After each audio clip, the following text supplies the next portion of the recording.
Olá, amigos do canal Terra e Tradição, mais uma vez levando conteúdo aos senhores, já pedindo que se você chegou aqui nesse momento, deixa o seu like, curta, compartilhe, mas também se inscreva no canal. É muito importante a sua inscrição para que mais pessoas tenham acesso a este conteúdo. E hoje, recebendo um amigo em especial, Luiz Arilton Graziotin, engenheiro agrônomo, mas, mais do que isso, um cidadão montjesuense, um entusiasta pela nossa cidade, que com o seu trabalho, né, junto à Emater, também vivenciou essa mudança na questão queijo, nas propriedades rurais. Temos muitos assuntos a tratar com o Lilito, assim como é conhecido na nossa cidade. E, primeiramente, Lilito, a gente gostaria de agradecer a tua presença, a tua disponibilidade de estar conosco. Muito bem-vindo. Eu que fico agradecido e lisonjeado. É muito, muito bom eu estar com vocês. Tudo bem. Quando a gente fala, pessoal, na questão do queijo, nós ouvimos, e tem outros vídeos, né? O Alexander Liss falou um pouquinho sobre a história, mas essa história, mais em particular, essa caminhada que foi feita, esse nascimento, essa certidão de nascimento do queijo, o Lilito viu acontecer. Talvez tenha sido, Lilito, uma das pessoas que participou dessa certidão. Eu estou aqui em Bom Jesus já pela Emater, que eu entrei na Emater velho, eu tinha 44 anos, quando entrei na Emater, já uns 14 anos de profissão, e aconteceu o seguinte, houve um simpósio de agroindústria familiar, lá no Santa Cruz. Não fui eu que organizei, era o meu companheiro, que estava já em Bom Jesus, e naquela época prenderam um produtor de queijo na região de Caxias, de Bom Jesus. Eu não me lembro quem, mas saiu na primeira página. Eu não me lembro se foi o Júnior, garanto que foi no Pioneiro. Eu acho que pode ter sido no Pioneiro. E como o nosso produtor não é um bandido, ele apareceu algemado olhando para a câmera. E foi uma repercussão muito forte. Eu estava recém chegando aqui e também me deparando com o que fazer na pequena propriedade. Porque a pequena propriedade, na época, no mundo inteiro é subsidiada. E nós não tínhamos subsídio a não ser no crédito. Então era e é muito difícil tu achar uma viabilidade econômica dentro da pequena propriedade. Tanto que a aposentadoria rural veio a calhar muito, deu uma estabilidade e até mesmo voltando gente nova para as propriedades rurais, porque deu o lastro que realmente falta. Você veja uma propriedade de 30, 40 hectares com pecuária só, se não tiver o queijo, vai vender 4, 5, 6 cabeças por ano. Aliás, nem vende, né? Hoje não, um frigorífico não pega. Naquela época pegava, os barriga verde vinham, mas hoje não pega. E daí tu tem que repassar para um outro para ele fazer lote e vender. Então, a propriedade com pecuárias, sem o queijo serrano, eu via como tem possibilidade. E não existia lei nenhuma e até a Emater já tinha feito algumas queijarias, como tinha dos Gordinhos, do Jacob, magnífica, e a do seu Lisboa, da Dona Ziza, muito boa. Se tivesse hoje, daria para certificar. Seu Avelino, viu? Avelino Lisboa, muito obrigado. Essas duas, então, na época nós sofria muito, porque um tinha que ter pé, né, obrigação de pé, tinha que ter banheiro dentro da queijaria, tinha que ter, enfim, a gente tateando e segurando daqui, segurando de lá, não tínhamos os veterinários sempre achando que não dava, e a gente tinha que acreditar, porque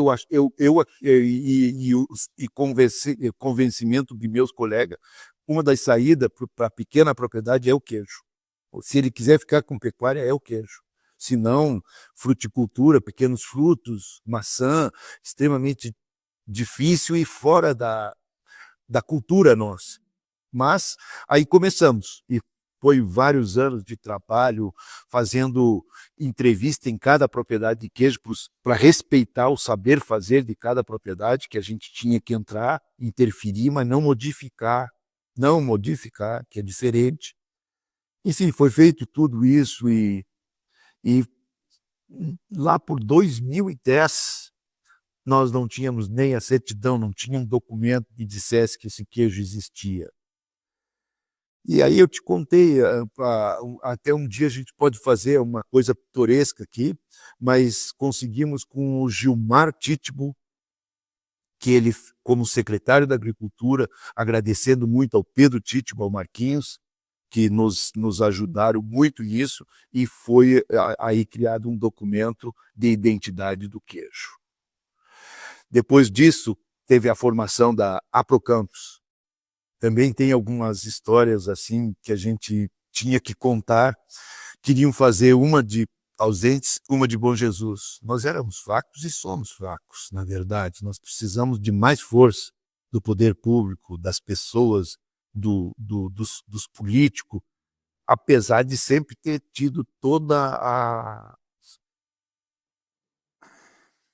a boa vontade. Não sei se alguma vez faltou vontade política, mas a boa vontade, não podemos se queixar de nenhum prefeito e nem da Câmara. Sempre estiveram junto conosco no que nós pedíssemos, inclusive deputados.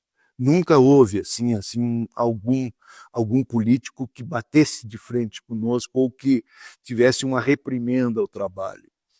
Então, foi dessa forma que foi criado. Aí fizemos a pedir lá em público, por favor, temos que fazer junto, foi feito junto, está até hoje junto, a associação é de Bom Jesus e de São José dos Ausentes, e precisamos que muitas coisas se agreguem, faça departamentos lá dentro da associação, mas muita coisa de recurso e coisa ganhamos através da associação. Através da associação nós ganhamos da Fundação Banco do Brasil 10 queijarias, a fundo perdido.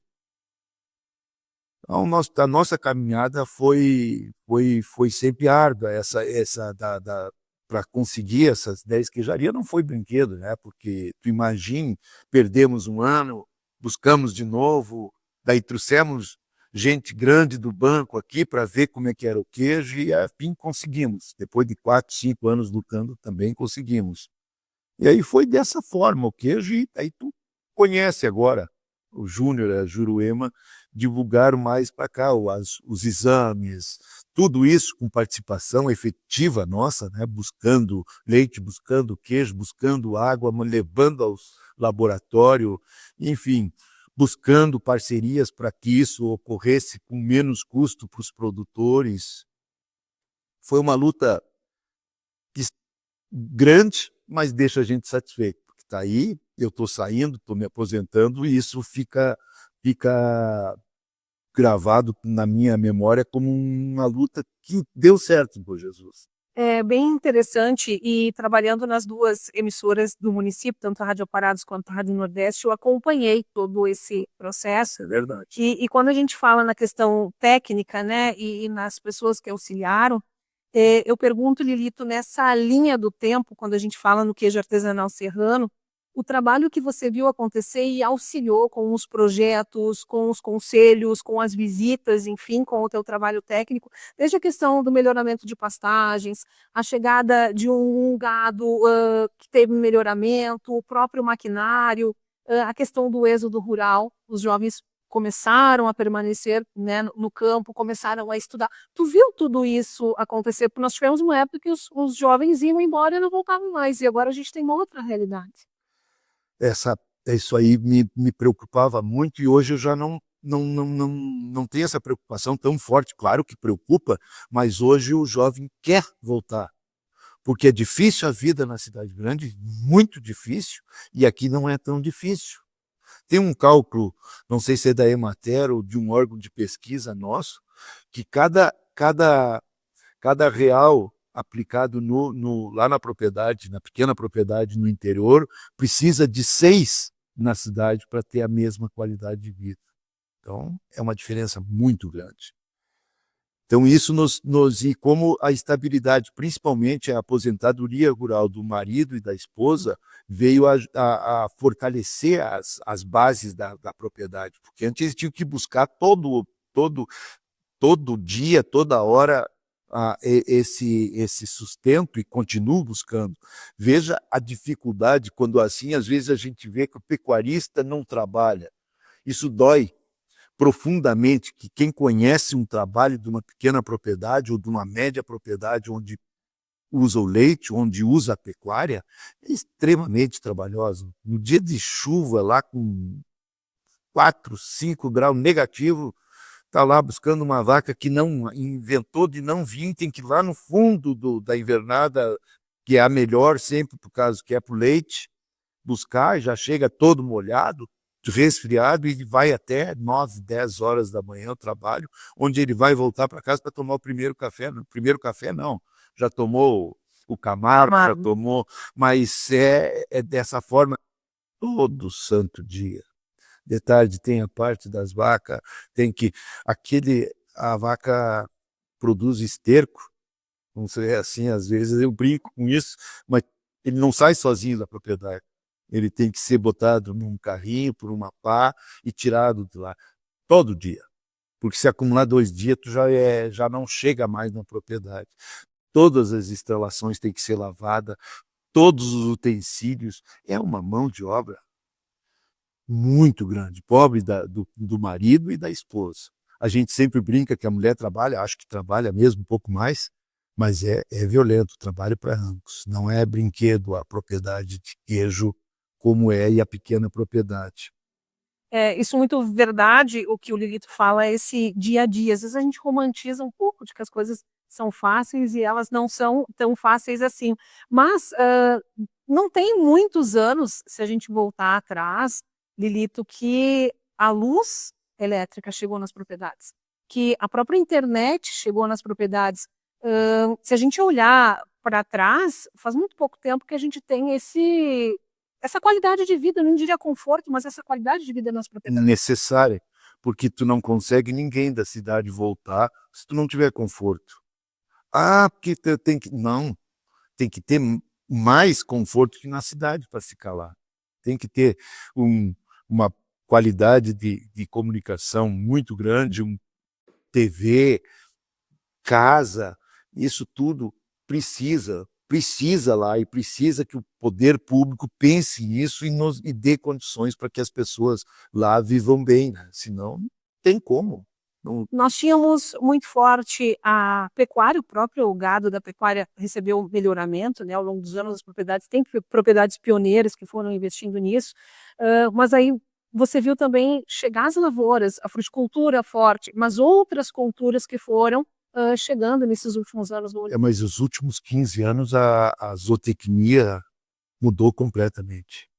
O gado, a qualidade no interior, eu acompanho sempre um grupo do CIT, que é Bom Jesus e Jaquirana.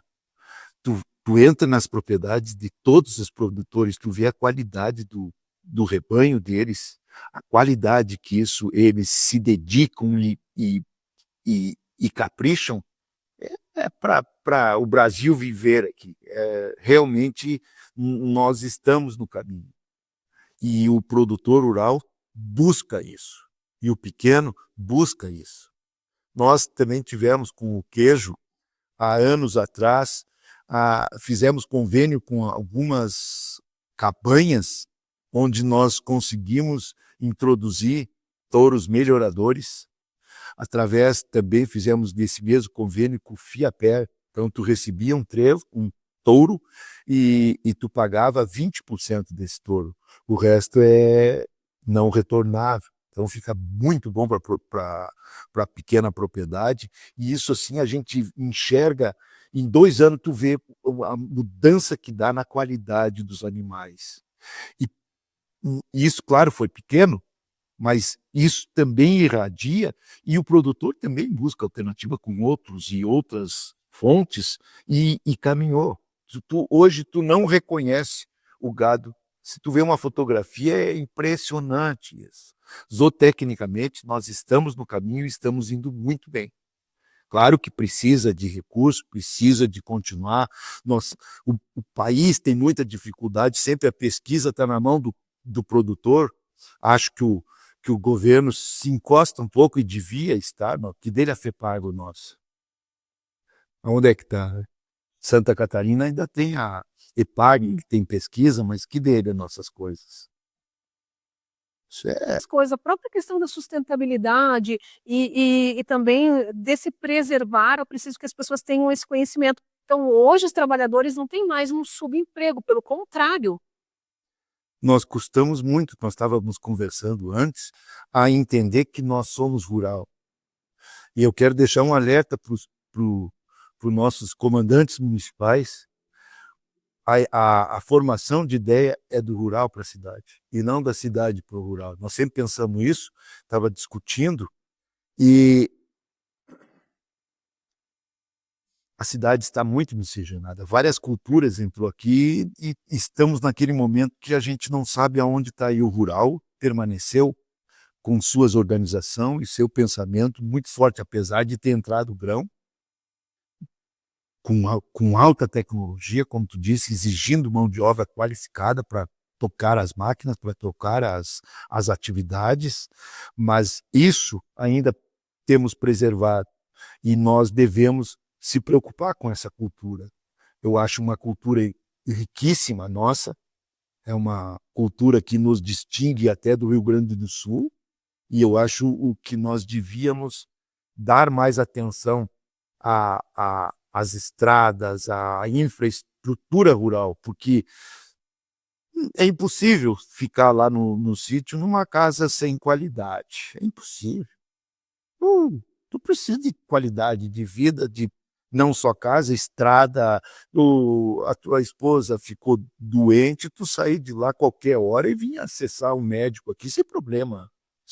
Isso é a necessidade número 1 de qualquer pessoa que está no... E a gente tem medo quando chega a uma idade de sair no campo sozinho. Tu imagine ficar sem um acesso. E quantas vezes ficamos? É bem interessante essa questão, porque nós temos uma extensão territorial muito grande, né? Isso é inegável. Imagine antigamente que nós tínhamos São José dos Ausentes também, né? Pertencia a Bom Jesus, a gente sabe que... A Zilena está falando com o secretário, são 3.000 quilômetros. Pobre prefeitura, não tem como não tem como sozinha. Então, se não tiver uma junção de força, também não é. 3.000 quilômetros, tu vai daqui a Brasília e ainda tem chão pelos céus, né? Então, para as pessoas só terem uma ideia do que é né, essa extensão territorial quando a gente fala no município. E aí entrou também, né, no passado, entrou pinos muito fortes, as plantações que hoje estão sendo retiradas, e também, de certa forma, e eu sou uma defensora do pessoal da madeira, porque a gente ouve todos os lados, o pessoal estraga a estrada, acontece isso, aquilo, precisamos estar preparados também para essa produção. Mais do que isso, nós precisamos de união para fazer com que o fruto do que eles estão tirando aqui seja aplicado aqui. Como os batateiros. Aqui é uma coisa rica quando a gente fala não é uma coisa feia falar nos batateiros, essas famílias que vieram para cá e se integraram familiarmente conosco. Isso nós precisávamos na madeira e tudo, no grão, em todas as nossas atividades nós íamos crescer. Eu, antes de começar, falei no senhor Mário Maurina, do Sicredi, sobre Tapejara. É uma pessoa que vale a pena ser ouvida e conversar, e explicar a história de como Tapejara deu a volta por cima. Então, quando a gente fala em associativismo, em cooperativismo, quanto nós ainda precisamos aprender a estar unidos para a gente crescer em várias áreas. Nossos antepassados, porque isso aí, uma foi roubada, a outra não deu certo. Foi antes, né? Nós temos que rasgar essa ideia e ir para frente, né? Nós não podemos ficar sempre olhando para trás, né? Eu acho que a vida é como tu me disse, Didito, nós estamos ficando velhos já. Verdade? Nós éramos crianças. Você era um gurizinho hoje. Exatamente. Eu não poderia deixar de mencionar, Lilito, a tua participação também como secretário no município de Bom Jesus, na tua atuação no passado, por exemplo, da Feira do Produtor, de organização que você fez, mesmo antes de estar na Emater, mas sempre buscando essa cooperação da comunidade. A questão dos canteiros da avenida eu quero que você mencione, porque eu estudava nessa época. Vamos tentar ir por parte, mas me lembre. Sim, ó, eu fiz a minha faculdade e vim para Vacaria com o Mussato, trabalhar com maçã. Eu já estava um ano e pouco lá. Uma manhã o Mussato dava assistência a alguns e um de que a gente dava assistência era o Dr. Leandro, que era o prefeito, em 1986. E ele ligou para mim, e ele daquele jeito, e o Lilito meio também complicado, não se entendemos. Ele disse, tu quer vir para Bom Jesus? Não, eu vou hoje, ao meio-dia, eu vou, de tarde eu vou lá. Não, tu quer vir para Bom Jesus? Digo, mas eu vou. Daí não se entendemos. Daí veio o Sérgio, estava lá na prefeitura, e me atendeu, não, ele está te convidando para ser secretário. O Deus foi assim. Eu era solteiro, não tinha nem casado, foi em maio, isso eu casei em setembro. Tem que falar com a minha noiva e daí falar com a minha família. E o Sérgio me desencorajou, disse, tu não deve vir, tu está bem, Vacaria, mas enfim, isso não vem ao caso. Vim para Bom Jesus, e o que fazer? Eu cheguei ali, não tinha. Surgiu a ideia da maçã. Era o que eu trabalhava, eu era apaixonado por isso na época. Conseguimos que ele nos desse um trator de esteira da prefeitura e conseguimos com o PP, IPMDB, PDS na época e MDB, um trator lá do estado, que vieram, e esses dois fizemos 17 pomares, tudo familiares de 10 a 20 hectares. Foi um boom, inclusive o meu eu fiz isso aí, foi um boom na época, foi aonde nós tínhamos que ter forçado e ficado a maçã nas famílias. Aí quando fugiu para os grandão, aí que descambou para o que der, e hoje tu viu que está com uma ideia de retorno às famílias, parece que são 60 pomares em São José dos Ausentes, lá na beira dos rios. Coisa muito boa que tem lá. O Júnior tem um bom trabalho, um ótimo trabalho nisso lá. Aí foi feito isso e surgiu a feira municipal. Como nós íamos fazer, a gente pensou muito, selecionamos 6 produtores, e que não eram bem produtores: o Hospital, o Lauri, o Afonso, me ajude.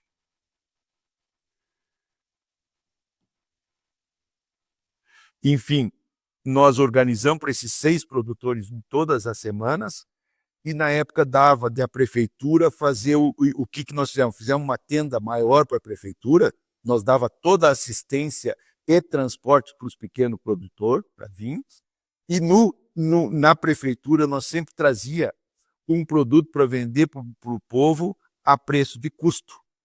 Um final de semana era banana, outro peixe, ou quando chegava no final, flor. Foi um caminhão de flor, eu não me lembro quanto tempo durou a feira, uns 2 anos. Depois eu saí da prefeitura. E então foi isso, era um movimento de 2 quadras de fila para comprar. Eu me estava falando com o teu marido sobre a feira a tenda do hospital. Era magnífica, o pão, o que tinha dentro daquelas queijas vendido, tudo ilegal. Mas se fazia vista grossa, até que uma vez eu fui multado pela prefeitura e não tinha como recolher. Fomos a todas as instâncias, não tinha como recolher a multa da prefeitura para o Estado. Não existia na época. Ontem, eu sou um guri, 1988, e não tinha como fazer isso. Seu Dilson Borges era o secretário dos campos, que ele era muito correto. Eu digo, deixa isso, não, tem que pagar, né? E não conseguimos, até que falamos lá, não sei como é que foi resolvido aquilo. Mas também não tinha como multar um órgão ao outro, mais municipal para estadual. Então foi criado dessa maneira, e a gente dava assistência, e o excedente, a prefeitura com os produtores emprestava o caminhão, e o motorista do caminhão, eles pagavam toda a viagem e levavam para o SEASA. Aí que surgiu o Lauri, surgiu o Afonso, quem mais? Era um outro guri, poxa vida. Como a gente vai lembrar. Depois, quem participou aí, vai colocando nos comentários, né, para a gente ir vamos lembrar. Quando a gente fala nessa história, quando a Mariese, então, veio para Bom Jesus, casou com o Lilito, a Mariese é enfermeira, né, e até hoje ela é aposentada, mas tem trabalho voluntário no nosso município, veio trabalhar no hospital e o seu Mário Policasti, pai do Ronaldo, mais tarde veio, Tio Mário. começou isso aí. Na época, ele trabalhou 35 anos no hospital, né? E criava-se galinha, plantava-se lavoura, tinha as freiras. E leite. Exato, as freiras faziam as compotas, né? Tanto de doces quanto. Fruta ali, muita. Muita coisa. E esse período, claro, hoje talvez a legislação não permita mais, mas esse foi um momento muito importante também, né? Fantástico, fantástico. Até, acho que não sei se não foi aí que começou a surgir as ideias da feira. Porque antes da feira aqui, foi feita uma tenda para vender lá no hospital.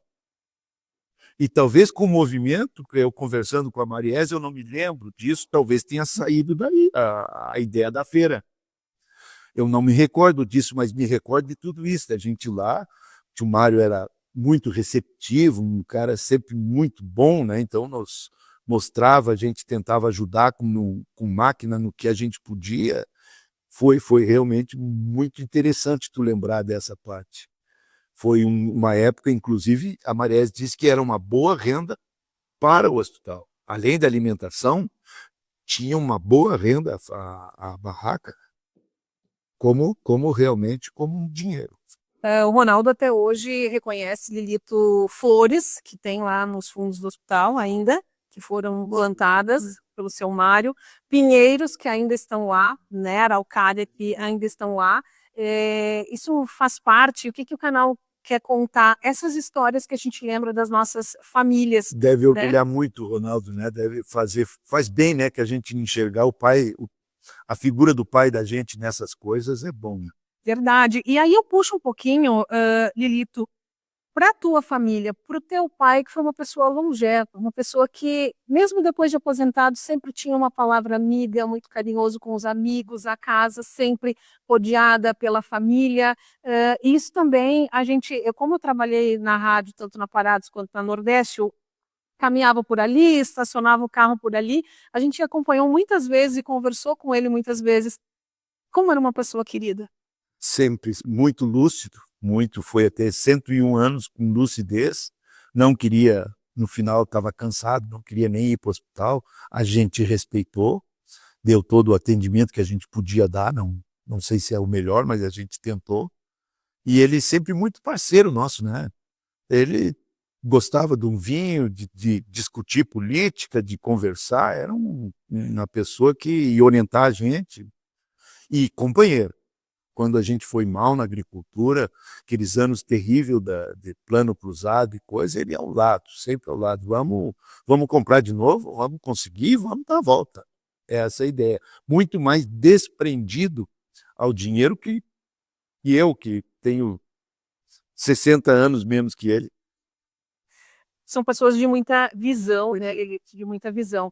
E essa questão que você traz também de que nem sempre se ganha, quando se está no agro, né? No geral, a gente sabe que são anos de mais prosperidade e anos que se recua. Tem aí vários fatores financeiros, mas também do próprio clima. E a Emater sempre foi muito parceira nesse sentido também, né? A Emater sempre se preocupou muito com bem-estar e renda para o pequeno produtor. E como te disse, é uma coisa assim, ó, quando os anos que foram proibidos a queima do campo,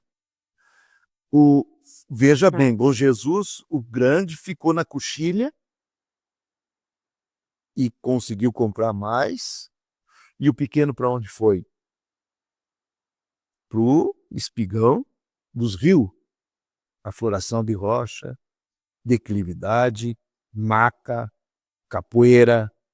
Então, muita dificuldade de produção. Então, não preciso te dizer mais nada, né?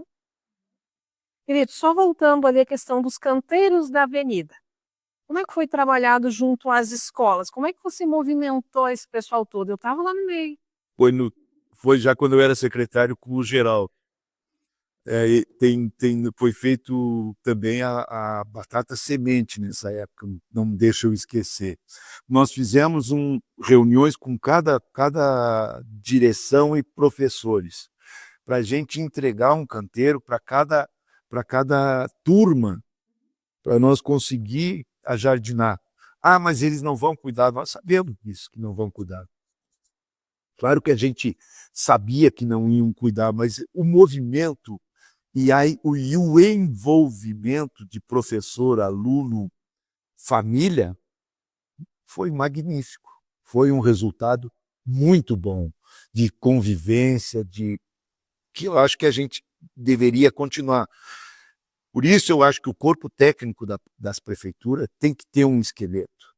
Tem que ter um esqueleto que fique, não troque tudo em cada gestão, porque é muito ruim isso, né? Termina uma gestão, para tudo.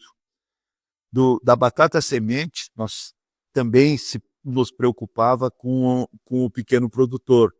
Aí vamos fazer alguma coisa voltada para o pequeno. Mas a gente vê a batata como é grande e a gente queria segurar isso, queria segurar na mão do pequeno. Como vamos fazer? Então vamos fazer semente. Nós vamos fazer semente e vamos largar a semente para o grande e vamos reservar Bom Jesus para o pequeno. Fizemos até uma lei, sabendo que era inconstitucional, mas fizemos uma lei, unanimidade na Câmara, que era proibido plantar mais do que, eu não me lembro o número de caixas que dá os hectares, tá? Não me lembro se era 100 ou 500, que é uma área pequena. Enfim, nada de produção de batata, nós nos tornamos o maior produtor de batata do Rio Grande do Sul e em seguida do Brasil. Batata semente, não no planto hoje. Conseguimos isso em 2 anos. Tinha 100 produtores.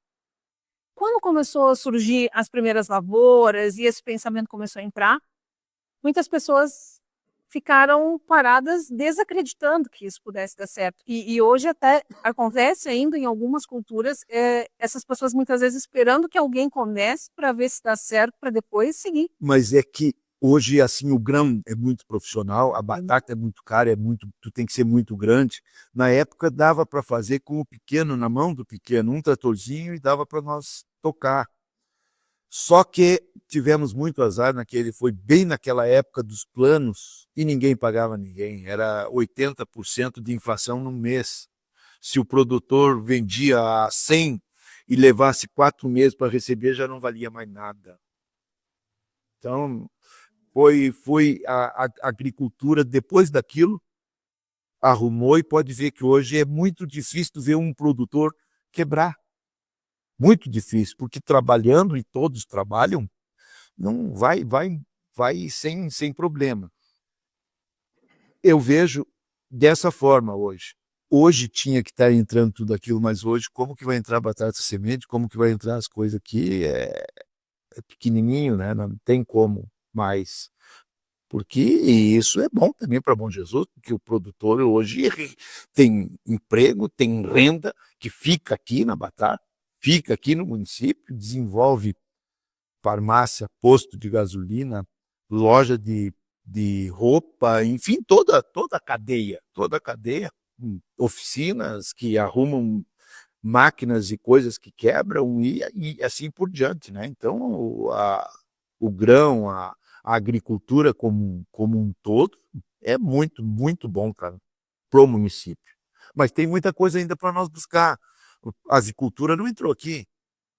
Suinocultura não entrou E aqui. tem área para isso. Temos muito e muito. Hoje nós temos asfalto para qualquer lado. Para aves pesadas, por exemplo, nós temos um clima fantástico, né? Porque apesar que hoje é tudo refrigerado, aqueles aviários, né? Mas aqui é menos, quando que tu não precisa ligar, é menos energia que tu consome, né? Tudo é dinheiro, né?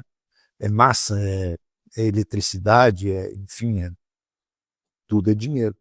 Eu até vou deixar aqui o Lauri Fiameng, ex-vereador, produtor rural, no compromisso. Mandei uma mensagem para ele hoje.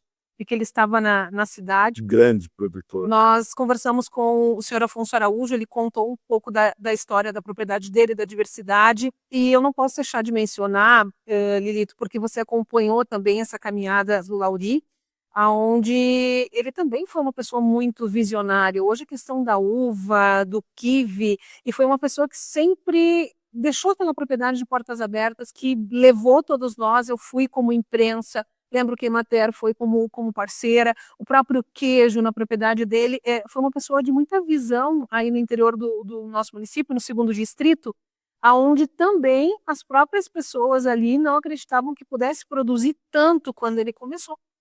Começou com a feira. Um gurizinho começou na feira e começou levando produto excedente, que ele era sempre muito trabalhador, para Porto Alegre, para o Ceasa. E eu tenho no Lauri um dos grandes agricultores do estado do Rio Grande do Sul.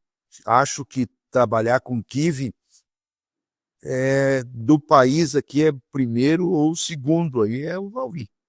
Tem um Farroupilha, mas ele entende. É um grande produtor. É realmente uma grande entrevista que tu vai trazer aqui. Acho que eu tenho por um dos bons homens de Bom Jesus. Verdade, falava a questão da poda do kiwi, hoje as qualidades de uva que ele produz, tudo isso ele foi pioneiro. Coberta de mesa, que a gente nem vê aqui, que a gente nem vê, nem sabe que Bom Jesus produz o que ele produz.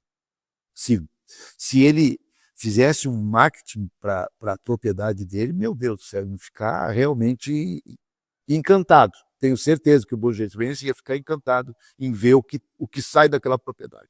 E precisamos conhecer essa nossa produção, a própria história do queijo artesanal serrano. Falávamos da importância das escolas, dos alunos aprenderem, das famílias se apropriarem dessa nossa história, dessa nossa caminhada, porque a gente precisa saber contar isso, a gente precisa se orgulhar de toda essa história, Lili. Muito, muito. Eu acho que a nossa cultura é muito, muito rica e a gente precisa preservá-la. Aquela nucleação que acabou, na minha opinião, muito boa, que eu tenho muito medo de trazer o aluno do interior para a cidade de dentro. E aqui em Bom Jesus, com aquele colégio que ficou ali no Escola Bom Jesus? Escola Bom Jesus, acabou, então, nucleando do interior para o interior. Isso nos tranquiliza um pouco, porque queira ou não queira, no colégio chega a droga, chega o cheeseburger, chega as facilidades todas. A não ser que, é claro que todos conhecem, vivem na cidade, mas é bom que não tenham hábitos Mal usado. Lito, nesse momento a gente só tem a agradecer pela tua participação, nos colocar à disposição. Eu sempre coloco que o Lilito, mais do que um profissional, né, como agrônomo que cumpriu a sua missão e cumpre ainda valorosamente, é um cidadão, um entusiasta da nossa cidade, uma pessoa que auxilia as pessoas. Ronaldo, eu agradecemos muito, porque faz mais de 25 anos que acho que a gente incomoda o Lilito e pergunta, e vai atrás, e enfim, né? É muito importante esse teu trabalho, assim como o da Mariese. Vocês formaram os filhos de vocês, a gente sabe que são grandes profissionais também. Então a gente agradece muito por essa parceria e nos colocamos sempre à disposição. Eu é que fico agradecido e em nome da minha família, da Mariese, como tu falou, muito, muito, e reconhecemos muito Bom Jesus. Eu adoro, a gente tem uma parte da nossa renda lá de Passo Fundo, mas eu não gostaria nunca de ir embora de Bom Jesus. Bom Jesus para mim e meus filhos são daqui, minha família tem Bom Jesus em primeiro lugar, e isso é muito importante eu acho que para todos nós, né? Mas eu tenho isso como norte. É fantástico isso para mim. Eu diria para as pessoas jovens, os jovens aprendizes que estão trabalhando via Senar, os estudantes, as pessoas que querem empreender no meio rural, conversem com o Lili, que seguramente receberão uma aula de todos os aspectos. Nós tivemos vários desses jovens aprendizes lá na Emater. Como o trabalho é limpo, o trabalho é como uns aviãozinhos. A gente caminha, eles entram voando. Tem que dar espaço. Tem que dar espaço, porque tem gente boa, e como tem aqui nesse Bom Jesus. Nós não precisamos buscar nada fora, nós temos tudo aqui. Muito, muito, dentro da propriedade rural, dentro das... O que nós não conseguimos é acreditar neles. A gente precisa acreditar na geração nova, porque tem capacidade. Eles têm mais dificuldade do que nós de vestir assim a camisa, de ficar preocupado com as coisas, é da geração deles. E isso tem que ser respeitado. Eles têm uma visão de mundo diferente da nossa. E isso é geração, isso tem que ser respeitado. Mas veja o trabalho deles. Olha, a gente está bolando alguma coisa dentro da profissão, como é que vão fazer uma planilha, bota qualquer e sai. E nós ia levar um dia inteiro para sair aquilo. Aproveitar essas potencialidades dele. Potencialidades. Aproveitar as potencialidades. Nós temos muita gente boa e muito obrigado por ter vindo aqui. Muito obrigado mesmo. Para mim foi muito bom conversar com vocês. Queremos mais vezes, né, que o senhor Luiz Arilton Graziotin esteja conosco. Curta, compartilhe, comente esse vídeo, né, participe junto conosco desse momento. Nosso canal no YouTube se chama Terra e Tradição. Até a próxima oportunidade.